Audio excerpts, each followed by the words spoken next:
It has been too long since we've gone back in time with Disney. So that's what we're going to do. Today's Disney Flashback takes us back to 1973 with the movie Robin Hood. I don't remember this being a favorite of mine when I was a kid, but I did dress up as Maid Marian for Halloween one year. I think it was more the live action movie version of Maid Marian than the animated one, but I could be wrong about that. But I did go as Maid Marian for Halloween one year, even though it was not an absolute favorite movie of mine. Going into the movie, I felt like I knew the story pretty well, but I also think that's because it's a classic story that's been retold many times. This is the first movie since I started this series that did not have the traditional long opening credits. Instead, we go right into the book opening and the start of the story. Then a rooster comes on screen and hums a tune. That's when we get into the credits, but they did them differently in that it shows the animated characters along with their character names as well as the voice actors who were playing them. George Bruns did the music again. Next, the song about Little John and Robin Hood walking through the forest comes on. It has a very folksy feel to it. I did like how the song was also narrating the story and kind of moving things along. As I'm pretty sure everyone knows, Robin Hood and Little John steal from the rich to give to the poor. Little John wonders if they are good guys or bad guys because they steal. Robin Hood justifies it by saying they are borrowing it. Don't know exactly how that works, but he has good intentions. Next, we see Prince John, who is delighted by taxes and all the money that he's getting from them. In fact, he has the opposite mentality of Robin Hood in that he says they steal from the poor to feed the rich. Prince John has a snake sidekick. It reminded me a little of the snake in the Jungle Book, but the look of it, not necessarily the personality. It also wears a hat and cape. Can't say that I've ever seen a snake wear a hat and cape, but this one does. He and Prince John are discussing Prince John's brother, King Richard, and how the snake hypnotized him and sent him on a crazy crusade. Then the prince states how his mother always did like Richard best. Little John reminded me a lot of Baloo, partly because it's the same voice that did Baloo, but also he looks like Baloo. Robin Hood and Baloo. Oh, I wrote it as Baloo in my script. There you go. Robin Hood and Little John pose as female fortune tellers and dupe Prince John in order to rob him of his jewels and money. The snake sees what they are up to, but Prince John ignores him. I did wonder why they had two characters named John in this movie. I know it's a common name, especially for that time, but to have a Prince John and a Little John, I think it makes it a little bit confusing, and you would think that they could have given them a different name, but we'll just continue calling them Prince John and Little John. Friar Tuck helps Robin dish out the money to those who are in need in Nottingham. The Sheriff of Nottingham is also the tax collector. He is not a nice man and even takes taxes from a family of rabbits who scrimped and saved just to give one coin to a member of their family on his birthday. Then Robin Hood shows up in disguise pretending to be a blind man. The sheriff even takes from the blind man's cup. So he's basically stealing money from someone who supposedly cannot even see that he's stealing that money because Robin Hood stands there with his cup and he's blind, and the sheriff is there and kind of just reaches in and grabs out what money the blind man has, with him being none the wiser supposedly because he couldn't see it happen. I don't know, that's pretty low, I think. After the sheriff leaves, Robin Hood reveals himself to the family. He wishes the boy happy birthday and asks how old he is. The boy tells him he is 7. Robin says that does make you the man of the house, so this made me think that there's no father around and this must be the oldest boy of the family. Possibly the only boy as well. So Robin gives him a bow and arrow as a present, as well as his hat. He then gives the boy's mother some money and tells her, "Chin up. Someday there'll be happiness again in Nottingham. You'll see." I did like the turtle who was a friend of this rabbit. He was known as a tattletale, the tattletale turtle, however you want to say it, and I liked him partly because he wore glasses and a hat. Don't know why, I like that these little animals wore outfits. The boy rabbit accidentally shoots his arrow onto Prince John's property. He sneaks in to go and retrieve it, which is when we meet Maid Marian and her lady-in-waiting. They are playing badminton. Marian goes to retrieve the shuttlecock just as the rabbit is going to grab the arrow, which is right next to it. She recognizes the hat on the boy as being like the one Robin Hood would wear. The youngest girl rabbit asks if Marian and Robin Hood are going to get married because her mom told her they are sweethearts. Marian says that was several years ago, before she left for London. She tells them, I'm sure he's forgotten all about me. The boy says, not Robin Hood. I'm sure he'll storm the castle and fight the castle guards. Then the lady-in-waiting starts playing with the kids and making fun of Prince John. Found out at this point that Clucky is the name of Maid Marian's lady-in-waiting. We also find out that Marian is King Richard's niece. Later, Marian asks Clucky if she thinks Robin Hood knows that Marian still loves him after all these years. Clucky says to her, absence makes the heart grow fonder, and that she should have patience. We then cut to Little John and Robin Hood, and he tells Little John he's thinking of and loves Marian.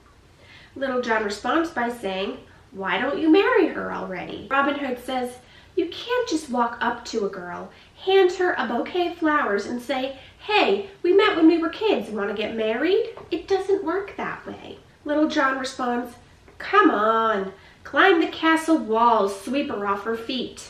Robin replies, it wouldn't work. What have I got to offer her? Little John says, so she's got class, so what? Robin responds, I'm an outlaw, that's what.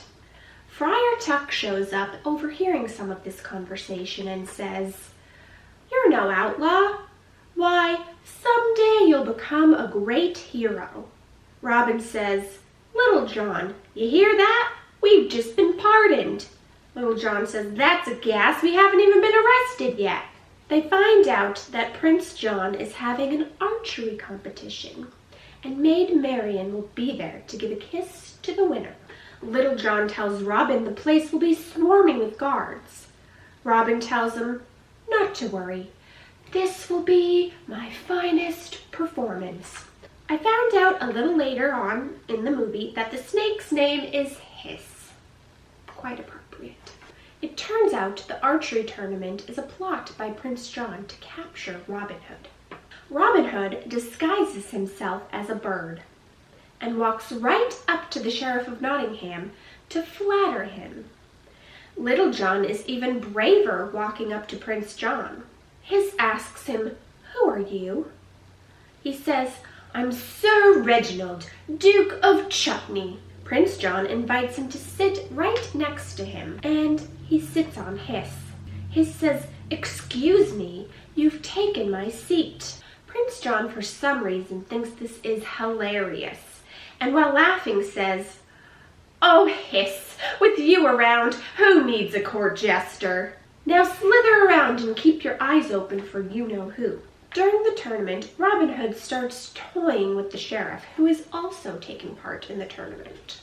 He does this by talking about Robin Hood and how the sheriff has had trouble catching him.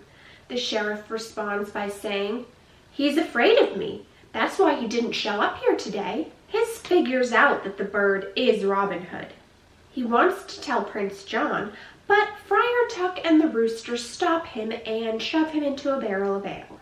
In the last round of the tournament, when it's just the sheriff and Robin Hood, still in disguise, the sheriff cheats. But Robin uses his skills and still manages to win. Robin is accepting his award, saying what an honor it is to meet Prince John, when Prince John reveals that he is Robin Hood. How he knew wasn't exactly explained. He tells the guards to seize him and sentences him to immediate death. Maid Marian asks Prince John to spare his life. He says, "Why?" And she says, "Because I love him," and starts to cry. Prince John asks her if Robin Hood returns her love, and Robin responds, "Marian, I love you more than life itself." The prince says, "Your cries have not fallen on a heart of stone, but traitors belong to the crown." Robin says that the crown belongs to King Richard, and the crowd starts chanting, "Long live King Richard! Long live King Richard!" Stealing the Queen of Hearts' thunder, Prince John says, "Off with his head." As the executioner is heading toward Robin, Little John puts a sword in Prince John's back. He tells him to let Robin go, and so he does. Clucky cheers and says, "Love conquers all!" Then Robin Hood and Maid Marian run to each other. Not long after, a fight ensues, and Clucky even gets involved in the fight, even though it's not ladylike, as if she's implying she's not a proper lady at the time. Robin thought this would be a good time to ask Marian to marry him. "Oh, Robin, I thought you would never ask me." She then follows up by saying, "You couldn't have chosen a more romantic setting?" Side note, I didn't really get into the songs for this one. Some time passes, and Prince John continues to raise the taxes for the people, even though they cannot afford it. If they didn't pay, they would end up in jail. It seemed like nearly everyone in the town ended up in jail, including the rooster, and they even end up arresting Friar Tuck. All Prince John cares about is getting Robin Hood. He figures he can use Friar Tuck to trap him. When he threatens to send Friar Tuck to the gallows, he figures Robin Hood will come to save him, and he and his guards will be ready for him. Robin Hood poses as a blind man once again, and he and Little John decide that they've got to break Friar Tuck out of jail tonight. It's their last chance as well as his. Robin ends up changing disguises and poses as one of the prison guards after Little John knocks the real one out. Robin gets the sheriff to take a nap so he can steal his keys. Robin gets the door open and stays outside while Little John goes in to rescue Friar Tuck and the others.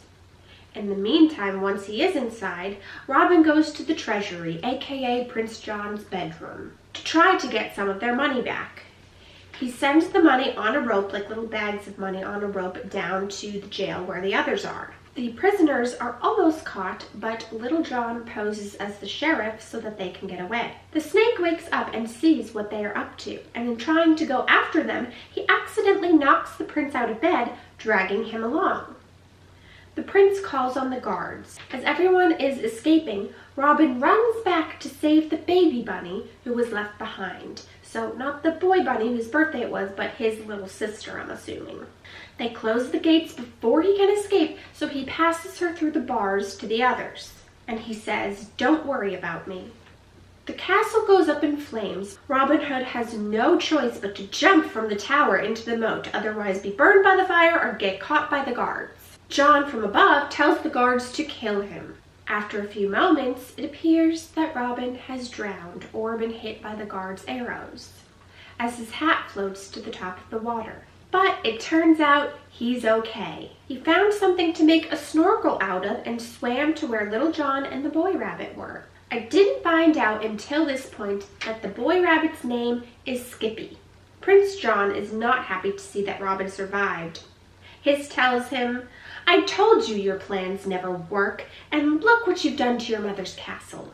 Then Prince John starts to chase after Hiss. Next, the rooster is back narrating and tells everyone King Richard is back and has straightened everything out.